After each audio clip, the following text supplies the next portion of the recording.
દેશના રાષ્ટ્રપતિ દ્રૌપદી મુર્મુ 28મી ફેબ્રુઆરીથી કચ્છના પ્રવાસે આવી રહ્યા છે. ત્યારે જિલ્લા મથક ભુજમાં રાષ્ટ્રપતિને આવકારવા થનગનાટ જોવા મળી રહ્યો છે. શુક્રવારે હવાઈ માર્ગે રાષ્ટ્રપતિ ભુજના એરપોર્ટ પર આવી પહોંચશે. ત્યારબાદ રાષ્ટ્રપતિનો કાફલો ભુજના સર્કિટ હાઉસ ખાતે પહોંચશે. બપોરે રાષ્ટ્રપતિ ભુજના સ્મૃતિવનની મુલાકાત લેશે. ત્યારબાદ સાંજે દોરડો જવા રવાના થશે. દોરડો ગામની મુલાકાત બાદ સફેદ રણને નિહાળ્યા બાદ રાત્રે સાંસ્કૃતિક કાર્યક્રમનું આયોજન કરાયું છે. રાષ્ટ્રપતિ દોરડોની ટેન્ટ સિટીમાં રોકાણ કરશે. પ્રવાસ કાર્યક્રમના બીજા દિવસે ધોળાવીરા વર્લ્ડ હેરિટેજ સાઇટની મુલાકાત લીધા બાદ અનુકૂળતાએ ભુજથી દિલ્હી જવા પ્રસ્થાન કરશે.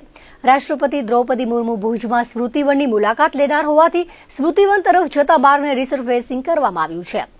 જ્યુબિલી ગ્રાઉન્ડથી GK general hospital RTO circle સુધીના માર્ગને ડામરથી મઢી દેવામાં આવ્યો છે. માર્ગ પર સાફ સફાઈ રંગરોગાનું કામ પૂરજોશમાં ચાલી રહ્યું છે.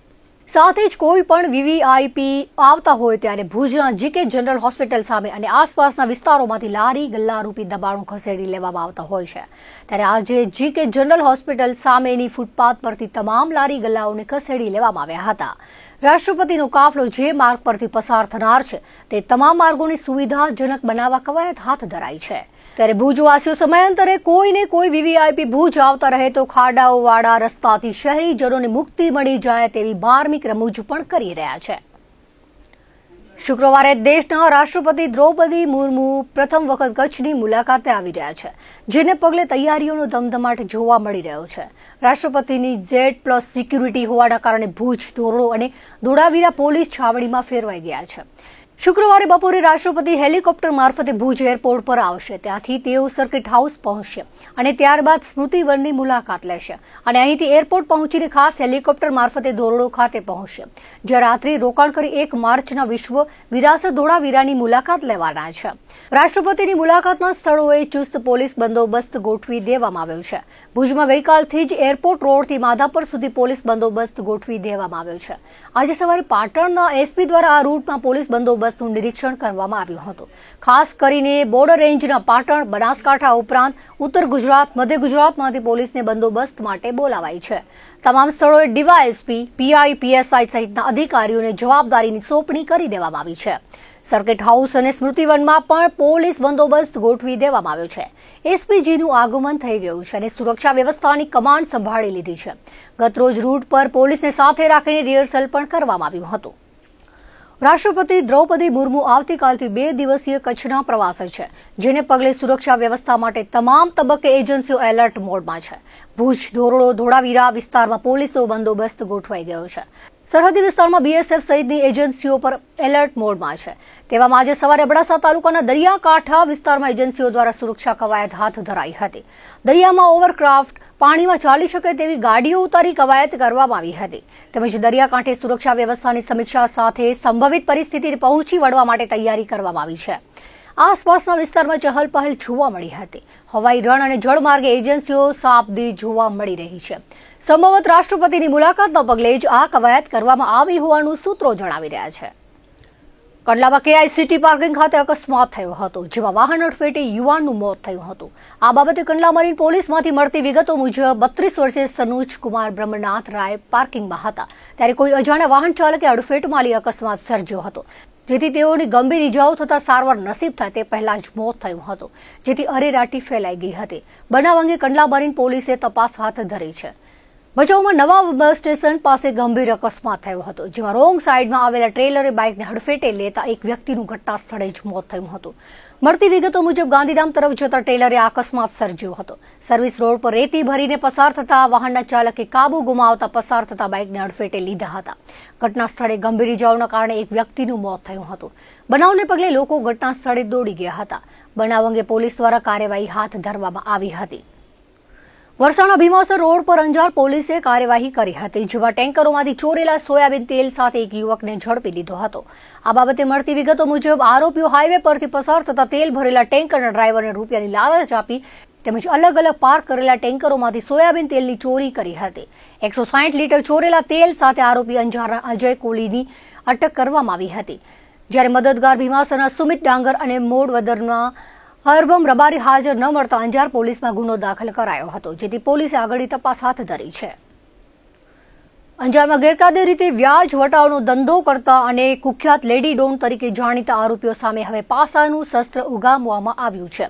અંજારના દેવનગરમાં રહેતા રિયા ઈશ્વરગર ગોસ્વામી, આરતી ઈશ્વરગર ગોસ્વામી અને તેજસ ઈશ્વરગર ગોસ્વામી સામે ગેરકાયદે રીતે વ્યાજે નાણાં આપી ઊંચા દરે વ્યાજ વસૂલી બળજબરીથી મિલકત પચાવી લેવાના અનેક ગુના દાખલ થયા છે, જેથી રાજ્યમાં પ્રથમ વખત વ્યાજખોરો સામે ગુસ્સી ટોકની ફરિયાદ આ ત્રણેય ભાઈ બહેન સામે અંજાર પોલીસમાં દાખલ થઈ હતી.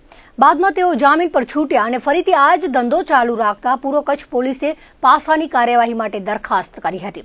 કલેક્ટરે દરખાસ્ત મંજૂર કરતા રિયા અને આરતીને અમદાવાદ જેલ હવાલે કરાયા હતા, જ્યારે તેના ભાઈ તેજસને રાજકોટ જેલમાં ધકેલી દેવામાં આવ્યો છે. અગાઉ આરોપીઓ સામે વ્યાજખોરી બદલ 2 લોકોને મરવા માટે મજબૂર કરવાના ગુના પણ નોંધાયેલા છે. ત્રણેય ભાઈ બહેન સામે 17 ફરિયાદ થયેલી છે.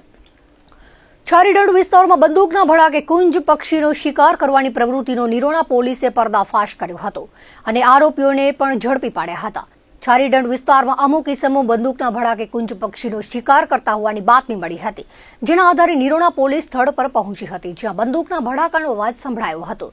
પોલીસે પીછો કરતા શિકારીઓ બોલેરો લઈને નાસી ગયા હતા, પરંતુ છછલા પાસે શિકારીઓની ગાડી પલટી મારી ગઈ હતી અને તેઓ નાસી ગયા હતા. બોલેરોમાંથી મૃત 25 કુંજ પક્ષી, બંદૂક, 24 કાર્ટીજ, છરી, કુહાડી સહિતનો મુદ્દામાલ કબજે કરવામાં આવ્યો હતો. પોલીસે તપાસ કરતા ભુજના આરોપી અરશદ કાસમ ગગડા, બિલાલ રમઝુ ગગડા અને મોહસિન મામદ ગગડા પકડાયા હતા, જ્યારે અન્ય એક શખ્સ નાસી ગયો હતો, જેને ઝડપી લેવા ચક્રો ગતિમાન કરાયા છે. ગઈકાલે મૃત કુંજ પક્ષીનો કબજો વન વિભાગને અપાયો હતો. હવે આરોપીઓને વન વિભાગને હવાલે કરવામાં આવ્યા છે. મહત્વનું એ છે કે છારીડંડ વિસ્તારમાં અવારનવાર આવી ઘટનાઓ સામે આવતી હોય છે, ત્યારે વન વિભાગની ભૂંડી બેદરકારી કે શિકારીઓ સાથેની મિલીભગતની ચર્ચા વધુ એક વખત સપાટી પર આવી છે. ભુજ તાલુકાના દ્રંગ ગામે મહાશિવરાત્રી પર્વ નિમિત્તે વાર્ષિક મેળો ભરાયો હતો. સંત મેકણ દાદાના અખાડા ખાતે દર વર્ષે મહાશિવરાત્રી પર્વ નિમિત્તે ધાર્મિક મેળાનું આયોજન કરવામાં આવે છે. કચ્છની રણકાંધી આવેલ ધર્મધામ ખાતે મેળામાં ભાવિક ભક્તોનો મહેરામણ ઉમટ્યો હતો. મહાશિવરાત્રી પર્વની વહેલી સવારથી દ્રંગ ખાતે ભાવિક ભક્તોનો સમુદાય ઉમટી પડ્યો હતો. મહાશિવરાત્રીની સવારે દાંડિયા રાસનું આયોજન કરાયું હતું. લોકગીતોના તાલે લોકોએ પરંપરાગત વેશભૂષામાં દાંડિયા રાસની રંગત જમાવી હતી. ફરાળ પ્રસાદ બાદ મેકણ દાદા મેળા સમિતિ દ્વારા સંતો મહંતોનું સામયું વાજતે ગાતે કરાયું હતું. મહંત મૂળજી રાજા, ગુરુ કાનજી રાજા દ્વારા સંતોને ભવ્ય આવકાર આપવામાં આવ્યો હતો. મહાશિવરાત્રીની સંધ્યાએ સંગીતમય મહાઆરતીની રમઝટ જામી હતી. રાત્રે મહાકોરી પ્રસાદનો મોટી સંખ્યામાં ભાવિક ભક્તોએ લાભ લીધો હતો. મહાપ્રસાદ બાદ રાત્રે સંતવાણીની રમઝટ જામી હતી. જાણીતા લોક કલાકાર કિંજલબેન રબારી અને તેમની મંડળીએ ભજનોની રમઝટ જમાવી હતી. લોક ડાયરા વખતે ભજન સંતવાણીના રસિકો મોટી સંખ્યામાં ઉમટી પડ્યા હતા. 2 દિવસ મેળાના બીજા દિવસે આજે સવારે ભાતીગળ હરીફાઈઓનું આયોજન કરવામાં આવ્યું હતું.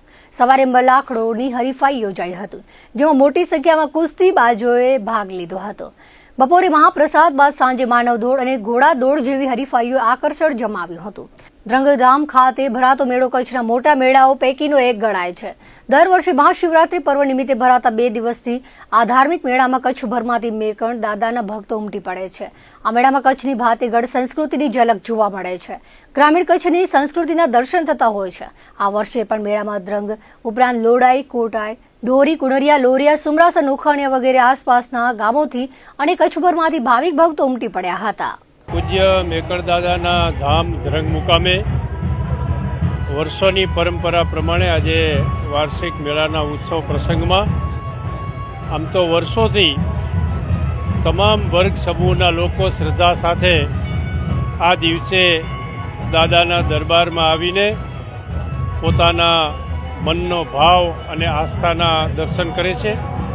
આજના દિને પણ ખૂબ મોટી સંખ્યામાં દર વર્ષની પરંપરાની જેમ હજારો લાખો લોકોએ આવીને આ દાદાના દરબારમાં પોતાનું માથું ટેકવ્યું છે. આ સ્થાનક એવું છે કે જ્યાં 18 વર્ગના લોકો કોઈ પ્રકારના વર્ગ સમૂહના ભેદભાવ વગર અહીં સૌ સાથે મળીને સુંદર મજાના આ તહેવાર અને ભક્તિનું દર્શન કરે છે. આજના દિને પૂજ્ય દાદાના ચરણોમાં વંદન કરી સૌને અભિનંદન કરી પૂજ્ય મેકણ દાદાએ જે જીવનનો સાચો સંદેશો એના સાખીના માધ્યમથી આપ્યો છે એ સંદેશો જીવનમાં ઉતારી આત્મસાત કરીએ એ જ આજના દિને ફલશ્રુતિ છે. આજનો આ મહાશિવરાત્રિનો મહાપર્વ છે, એટલે એ દિવસે પણ પૂજ્ય શિવજીના ચરણોમાં વંદન કરું. મેકણ દાદાનો આ મેળો દર વર્ષે જે લૌકિક મેળો જેને કહેવાય એ ભરાય છે. કારણ કે દાદા મેકણ મહાશિવરાત્રિનો મેળો એટલા માટે ભરાય છે કે દાદા મેકણ એની વાણીમાં ભૂલી ગયા છે કે હું શંકરની ઘરવાળી બની ચૂક્યો છું, હું સત્યનો કાવડિયો, આદ જુગાદે અવતર્યો, બ્રહ્માજીએ ષષ્ઠી ઉપાઈ તેથી હું શિવજીને વર્યો. એટલે મહાશિવરાત્રિનો મેળો ભરાય છે. એમાં 18 વર્ણ જ્ઞાતિઓ આ મેળાની અંદર આવે છે. એમાં મુખ્ય સેવક સમાજ એનો આહિર મુખ્ય સમાજ સેવક સમાજ છે. આહિર સમાજનો આ ગુરુદ્વારો છે અને તમામ અહીંના આ સંસ્થાના જે ટ્રસ્ટીઓ તથા મેળા સમિતિ તમામ કાર્ય કરે છે અને દાદા મેકણના જુગાજુગના અવતારો છે જે દાદા મેકણે વર્ણન કર્યો છે. કારણ કે શંકરની ઘરવાળી બની ચૂક્યા છે. શેષનાગ દાદા મેકણનો અવતાર છે. રામ સાથે લક્ષ્મણજી છે, કૃષ્ણ ભગવાન સાથે બળદેવજી છે, શેષનાગ એમનો અવતાર છે. નવનાથમાં ગોરખ અવતાર છે. દાદા મેકણ એની વાણીમાં સમજાવે છે કે મેકા બેટા મચ્છંદર કા, રામા નનકા કબીર, આદ અંશે રહા, મેકા દરબારી ફકીર. પછી રામદેવ પીર સાથે એમનું વિરમદેવજી અવતાર છે. એક બાબુ, એક ગોપી અને સદગુરુ મેકણ બની 18 વર્ણ જ્ઞાતિઓને મને આશીર્વાદ આપ્યા. એટલે આ ભાતીગર મેળો તમામ 18 વર્ણ જ્ઞાતિઓ દાદા મેકણને માને છે અને આહિર સમાજ એમના સદગુરુ તરીકે માને છે. એ રીતે આ મેળો ભરાય છે અને તમામ વ્યવસ્થા અહીંના આહિર સમાજના યુવાન કાર્યકરો, આહિર સમાજના ટ્રસ્ટીઓ અને જે દાદા મેકણ સાથેના જોડાયેલા તમામ સેવકગણ આ બધું કાર્ય સંભાળે છે અને આ રીતે દાદા મેકણનો મેળો થાય છે. દર મહાશિવરાત્રિના વર્ષમાં એક વખત અહીંયા ખૂબ જ મોટો દાદા મેકરણ સંતશ્રી કચ્છના કાવડિયા મેકરણ દાદાના સાનિધ્યમાં અહીંયા મેળો યોજાતો હોય છે અને આ લોક મેળો કચ્છનું બહુ જ મોટો ફેમસ મેળો છે. મોટા યક્ષ જેમ આ મેળામાં પણ 1 થી 1.5 લાખની મેદની અહીંયા ઉમટી હોય છે. આજે અહીંના બધા જ કચ્છના લોક નેતાઓ અને ધારાસભ્યથી કરી અને બધા જ લોકો અહીં હાજર થયા છે અને દાદાના ચરણોમાં વંદન કરી અને મેળોને ખુલ્લો મૂક્યો છે. મહાશિવરાત્રીના વહેલી સવારથી જ મુન્દ્રાના વિવિધ શિવાલયોમાં ભક્તોની લાંબી કતારો જોવા મળી હતી.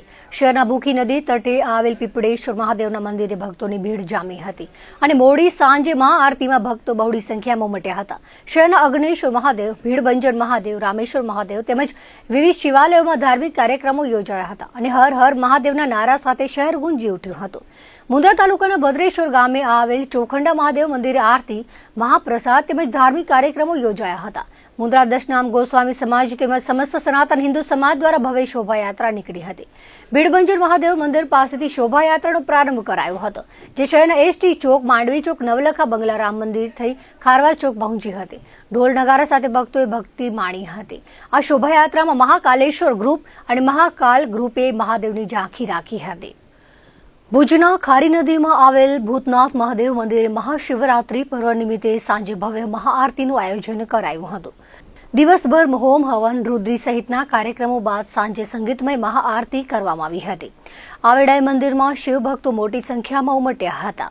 મંદિરમાં બનાવવામાં આવેલ બરફના શિવલિંગના દર્શન માટે ભાવિકોની કતાર લાગી હતી. ભગવાન શિવનો પર્વ એટલે મહાશિવરાત્રિ. મહાશિવરાત્રિનું આજે સવારના શોભાયાત્રા પણ આપણે સમસ્ત હિન્દુ સમાજના નેજા હેઠળ શોભાયાત્રા પણ આપણે નીકાળેલ હતી. અત્યારે ભૂતનાથ મહાદેવમાં ખારી નદી જ્યાં ભૂતનાથ મહાદેવ બિરાજે છે તો ત્યાં અત્યારે મહાઆરતીનો પ્રોગ્રામ છે અને બારે આપ બધા જોઈ શકો છો કે કેટલું પબ્લિક શ્રદ્ધાળુઓ બધા અહીંયા કને દર્શન કરવા આવે છે. ભૂતનાથ મહાદેવનું મહત્વ ઘણું છે. અહીંયા ત્રિવેણી સંગમ છે, નદી છે, ઉત્તરવહી નદી છે, એટલે લોકો ખૂબ જ શ્રદ્ધાથી અહીંયા દર્શન કરવા આવે છે. આજે આપણે અહીંયા શીરાનો પ્રસાદ, ભાંગનો પ્રસાદ એ રાખવામાં આવેલ હતો અને અંજારથી, રતનાલથી 2 કારીગરો આવ્યા હતા અને આપણે એક શિવલિંગ બનાવ્યું છે. અમરનાથ મહાદેવ બરફનું શિવલિંગ બનાવ્યું છે. એમાં 900 કિલો જેવો બરફ એ લોકોએ વાપર્યો છે અને શિવલિંગ પણ આપણે બનાવેલું છે. એના પણ લોકો દર્શન કરે છે. દર્શક મિત્રો, આ હતા અત્યાર સુધીના કચ્છ ટીવી સમાચાર. ફરી મળીશું નવા સમાચારો સાથે, નવી અપડેટ સાથે. ત્યાં સુધી મને રજા આપશો. નમસ્કાર.